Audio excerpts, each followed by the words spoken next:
And we are live with the inaugural Auspol live video casts.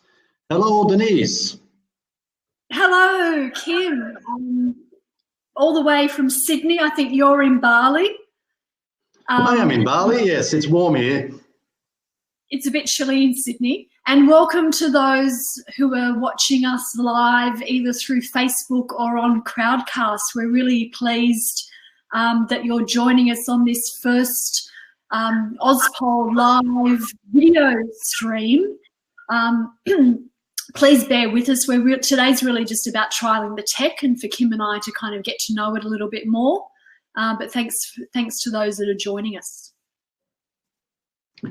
And if you are joining us on Facebook, and I'm sorry if I look away, it's because I look at the Facebook screen, then you can also comment on Facebook, and we see that live. If you have questions or feedback, very happy to hear about it. As we continue with this, we'll also be using live streaming it on YouTube, hopefully, and also find a way of doing it on Twitter.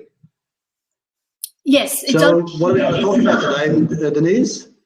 Well, perhaps we should talk a little bit about why we're doing this. And it's really a bit of an extension of the work that you've been doing, I suppose, with the Independents, which, as we would all also know, Australia has a really vibrant, quite large and fast-growing independent publisher sector of the broader media industry.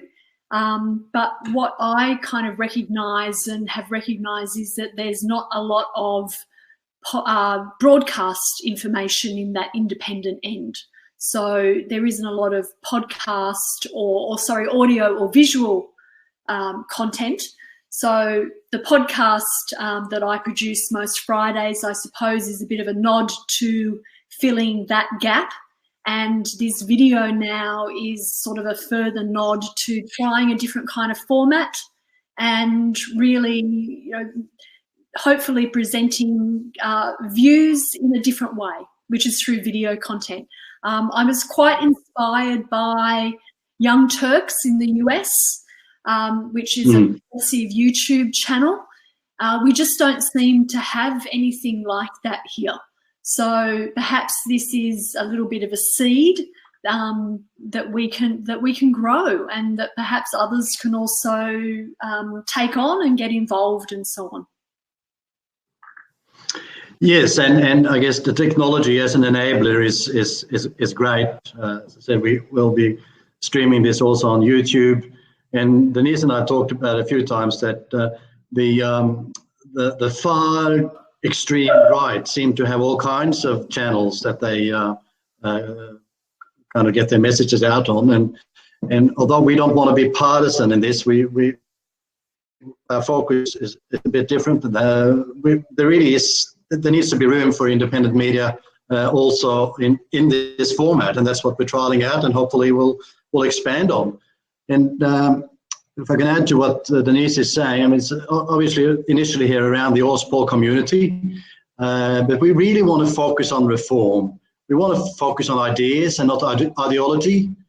And we don't want to be seen as being inside the bubble, quite the contrary. We want to be outside and bursting the bubble, because that's what we constantly talk about in this community, is how the politics is kind of a sport that everyone wants to comment on, but we don't talk enough about ideas and issues and how things can change.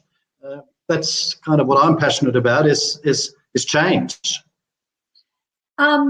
Yes, well, I think we have to be passionate about change, because we certainly can't be staying where we are at the moment as one point.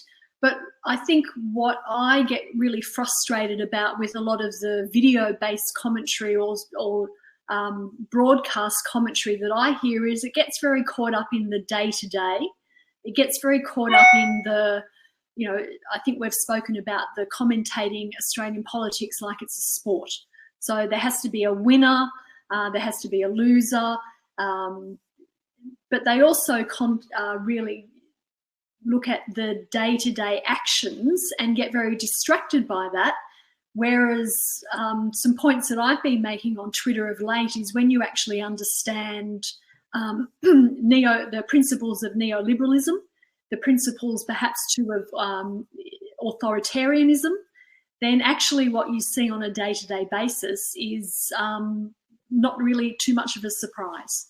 So one angle that we want to take with this is to, again, talk about those bigger picture issues. We'll still certainly be talking about the day-to-day because that's important as well, but then how those day-to-day actions really, I suppose, apply to some of those bigger picture structural issues that we're currently living and, dare I use the word, suffering under a little. Yeah, it's a bit like, we're a month out from the election and it's almost like it never happened. We're on exactly the same trajectory. We have a government that in many ways is quite dysfunctional, and we have mass media that just focuses on the event of the day. At the moment, it's about Setka, it's about Christensen, and already it seems like we've forgotten the raid on journalists that happened a couple of weeks ago. We've certainly completely forgotten about things like banking reform after the devastating Banking Royal Commission. Who is going to hold the government to account to actually take action? Because nothing's changed in the banks, I'm quite certain of that. And now we're also seeing a lot of stories coming out and that we wish we'd seen before the election about what many of us knew, the faltering economy. This is not a strong economy. There are lots of stories coming out, and of course, Frydenberg and the rest of the Liberal Party is trying to basically swipe that under the carpet. But we are heading into some real headwinds in Australia. And as Michael West pointed out in a recent article, is the problem is not world headwinds. The problem is a faltering Australian economy. And we really need to start addressing that. And all the Liberal government is talking about is tax reduction. That's not a strategy. That's just tinkering at the edges, as they always do. We know what that is. You must have read my tweet today that said exactly that it feels like we've not had an election because it just feels like the same old, same old. Oh, wasn't you that said that? Oh, you're so clever. Thank you. I have my brief moments. It was me. And it just feels like we're back to the same old. I think the most frustrating thing that I find in recognising that, and I mentioned that in my tweet, was that quite often we're talking about issues that clearly need to be addressed and that Labor had a policy for. And that's not being recognised at all. Or, all the Greens or Labor or anyone, but the Liberal Party didn't have a policy for it. So that is really frustrating that there's no recognition that we had our chance to address this as early as 4 weeks ago, but instead we're just continually in this talking loop where it's all talk and no walk. Hello, Judy, who says, great to see you live and put faces to names. Thanks so much for joining us. Thanks to anyone who is joining us live. As we said, this is a bit of a trial, so we're getting to know the tech more than anything. And once we've sort of taken our learnings away, we'll then be moving on to something a little more permanent, hopefully.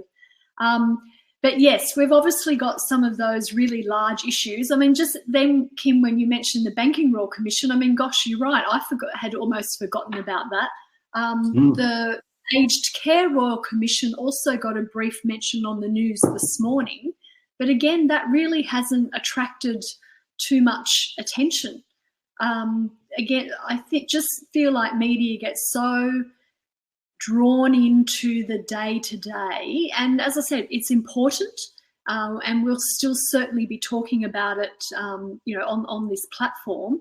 But we want to talk about some more policy-related issues and those bigger structural issues as well. Yeah, and we talked about also the other day, a bit kind of following on from the last Q&A, which I didn't watch myself, but understand the one that was focused on the science.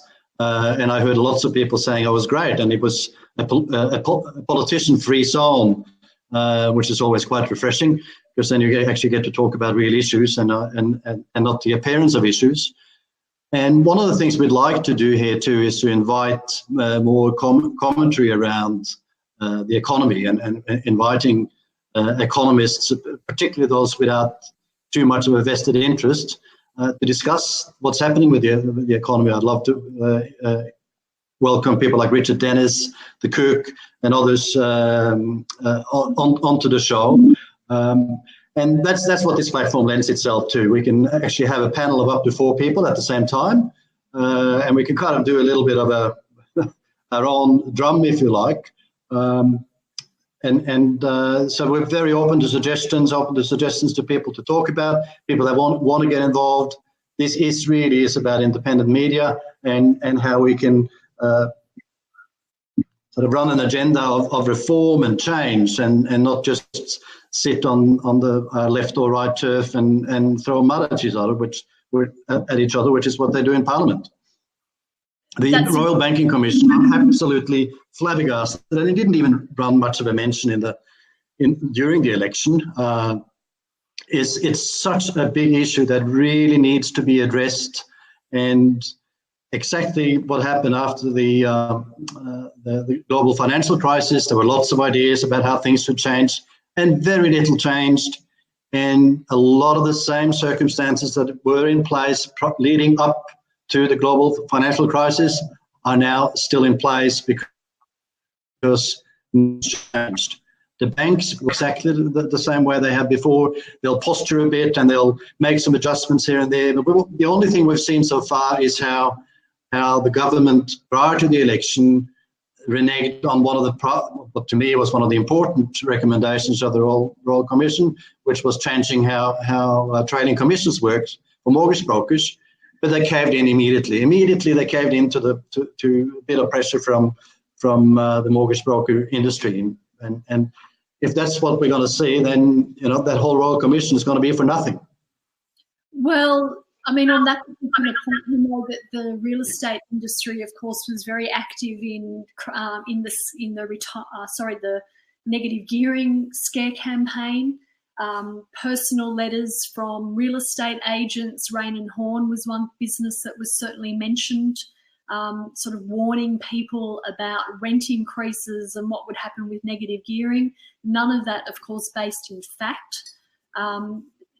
I think we just saw so many concerning things go on through the election. But you're quite right. It is really interesting to note the very significant issues that were around pre-election that just seem to have disappeared. And we rely on our media to keep these issues alive. We rely on our media to hold politicians to account. And there's various reasons that just doesn't seem to be happening. So it's giving, groups and platforms, and people like us an opportunity to say, hey, we're going to give it a try our way and use some of the platforms that are currently available. Yes, and one of the other issues that's also we have to keep front and center, of course, is the environment, which our government still has no real policies around. It looks like Adani has now at least been given the approvals, which is an absolute travesty in my mind. I'm actually still not convinced that it will happen. I think the next thing to look for and to see where the signs are, both in the Queensland government and certainly at the federal level, is what kind of subsidies are going to be offered. That's going to be the next battleground, because anyone that has looked at Adani's numbers, I've looked at them just on the back of an envelope, but people have delved into that. Adani mine, as it is proposed, is a non-economical entity. And billionaires generally don't do that without a reason. So I think there's a clear expectation from Adani that the government will offer some major subsidies, and not just holiday on royalties as the Queensland government's doing, but we're talking billions of dollars of subsidies that has to be brought in for Adani to actually be viable. And then, of course, then the others up there, Palmer and Gina Reinhardt, that have their own interests up there, that's kind of almost a nightmare scenario that will just continue to build out coal mines for the next 3 decades. On that same note, I've noticed, if I can, Denise, Yes. just suddenly we're now getting a new discussion about nuclear energy, and I'm not quite sure why that is. I saw in passing a totally ridiculous piece by Andrew Bolt, sort of espousing the virtues of nuclear reactors in Australia. I'm just gobsmacked that people are still talking about that. I'm not sure. I think, Denise, you've also been watching Chernobyl, but that's kind of just one part of that equation. But that we're still talking about nuclear energy as an alternative is, to me, is just gobsmacking. It just really makes, and in fact, I think Michael has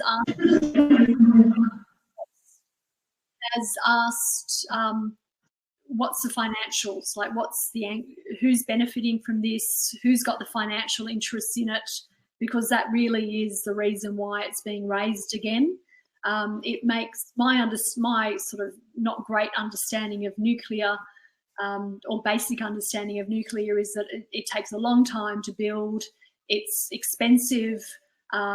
We can achieve what we'll achieve through a nuclear power plant in other ways now, much more economically, much faster, and so on. So whose money is in the whose fingers are in the money pot here? Who's benefiting? That's sort of the question that we've been trained to ask. Anytime something like this comes up, always ask who's the one that's benefiting. The Liberal parties and national parties certainly seem to have increased their call for this, or their rhetoric around it. Of course, in lockstep with the Liberal National Party, we see News Corp. We'll see what happens. Just wanted to come back on something that you mentioned regarding Q&As last Monday night with their climate change panel, which was very good. I tweeted, can we have The Economist next week?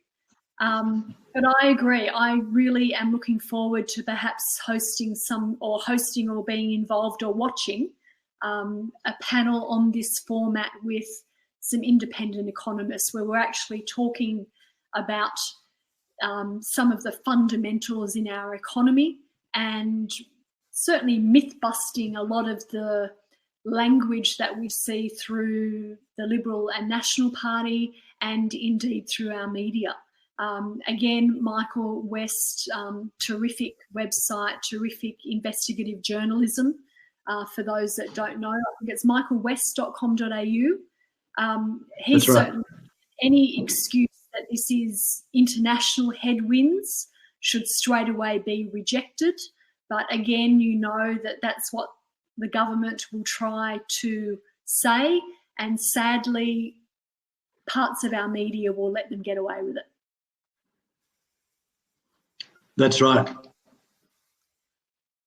And I guess that's kind of back to why we're here. We're here because we don't think that the mainstream media is doing its job, and hasn't been for a very long time. At the same time, I also think that there's a lot of misunderstanding about the media influence, and I recently wrote a post about how much that has changed from let's say the days of Rupert Murdoch working behind the scenes to sack Whitlam in '75. Media influence is quite different today, but it is even more sinister, even harder to control. And what's very interesting is that although media profits continue to decline and basically are shifted over to the social media and search giants, at the same time media ownership is more concentrated than ever. But the actual impact that has is not the kind of old-fashioned impact where the Maxwells and the Hearsts and the Murdochs and the Fairfaxes sit behind closed doors at the Savage Club in Melbourne and discuss what to write with editors. It is a whole system of convoluted media, or as lost my train of thought there.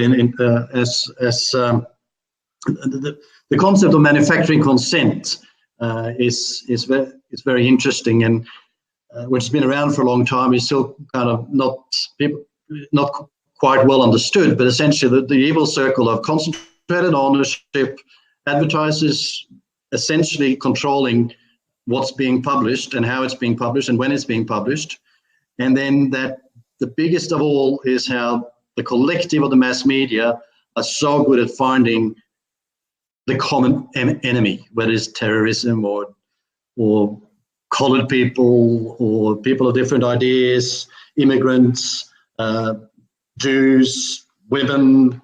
The common enemy is something that is such an ingrained part of how mass media works. And stand outside and be independent and continue to be independent. Exactly. We'll always be right, of course, but very happy to be corrected. And really, I'm just looking for the truth in our policy, and a way that we can move forward that reflects a really robust and vibrant democracy where the needs of our community are met, and we have governance with empathy. And that, of course, evidence-based policy would be a bonus as well. And that, of course, is just not what's happening with our government at the moment. It is interesting to me, I've often said, and anyone who listens to the podcast will have heard me say, that it's no coincidence that we have this disruption in our political sector at the same time that we have this disruption in our media sector, where their business models are completely changing. It does seem to me that both have lurched to the extremes in order to survive. Certainly the conservative side of our politics has really lurched to that sort of extreme fringes to really, I suppose, revive and activate a base. And I see quite similar with our media, where they've had to really turn to outrage as part of their business model. There's obviously a lot of agenda behind some of the media that we see as well, agenda and self-interest. There is a different way, and I think, as we've said, Australia has a really vibrant independent media sector, but that's for people who, like us, who lean into their media. Those that grab a headline, watch a little bit of news, they're getting a very, very, very different message to the message that we obviously thanks to of course, Adani is an economic viable. I think a lot of us have long said that Adani is a bit of a Trojan horse for others' interests in the Galilee. So I agree, Kim. I think that the next thing to watch out for will be government subsidy, because Clive Palmer will be looking for his ROI for helping to re-elect the Liberal National Party. And of course, Gina Rinehart also has an interest in the Galilee. It's heartbreaking when you understand some of the machinations going on behind all of this. Yeah, and much of course, which is another issue that kind of again disappeared off the front pages, if it indeed ever was on the front pages, is the whole issue around the Murray-Darling and water rights. I mean, there is a scandal there that one day, hopefully, we'll be able to unravel and read about, and hopefully someone will be held to account for. But again, it's kind of disappeared off the front pages, and it's up to independent journalists to keep digging, which is a hard thing to do. It's an expensive thing to do. It's a time-consuming thing to do, but we have to do it. And what's interesting, I find, with the media, the failure of media, I can't put it any other way, and there is also a failure of business models, because Google and others have essentially taken such a big chunk out of traditional media's profit, but they represent a whole different kind of challenge for us because they're borderless, they're global, they're hard to regulate. And we need to start looking at what Europe is doing in terms of regulating Facebook and Google in particular. And I'm sort of not inclined to favor regulation as such, but we have to. The danger of all of that data and all of that information and all of that content and all concentrated in such few hands with that amount of profit behind it is really scary. But on the other hand, being an optimist, I also see that the failing of the traditional media is an opportunity. I do a quarterly report on online audiences comparing independent media to traditional media or the mainstream media. And online continues to grow by 10 and 20% in the last quarter compared to traditional media. And that's a good news story. But on the other hand, we haven't got a business model. You know, we're doing this at best on the smell of an oily rag, and we haven't got the resources behind, particularly doing investigative journalism.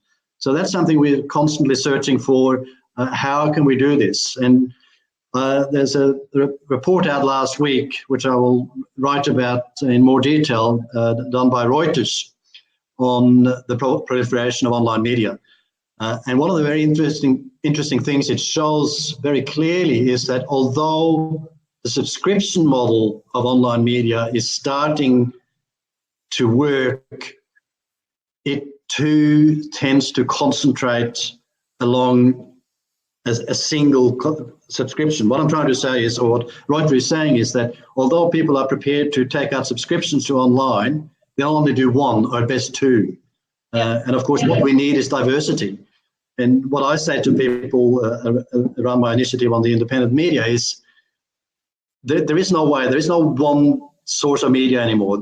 You cannot inform yourself by just reading your daily broadsheet. You actually have to read and constantly peruse at least half a dozen different sources to be. And I think that's the reality we're going to see for the next decade. It's a diversification of media, which I think also has a lot of opportunities, and there's a lot of good in that. Definitely, and that again comes back to those that lean into their media that can go to those 5 or 6 different news sources compared to those that are passive media consumers that wait for it to come to them through a headline, grabbing it, catching a little bit of the 6 o'clock news and so on. They get a very different view. I should say, though, when mainstream media do it well, they do it exceptionally well. There are Adele Ferguson, to me, who I used to work with a couple of lifetimes ago, is just such a great journalist. She's got a lot of heart. The issues that she chooses to write and speak about are second to none. So there's certainly really strong glimpses. But again, to me, they seem to get taken up with the day-to-day rather than the bigger structural reforms and the more detailed analysis. And there's various reasons for that.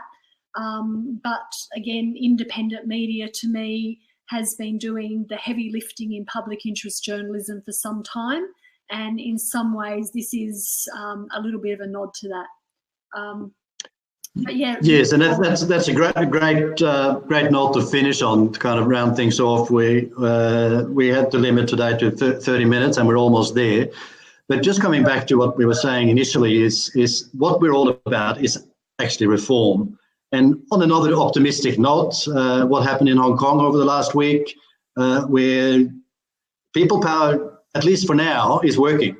And I think I saw today that the mayor of Hong Kong, if that's the right term, I don't think it is also stepping down. This is going to play out over a long time, and who knows who's going to win in the end. But at least it's encouraging to see that people power does matter if we unite. And although I'm not suggesting that we should all go out and do a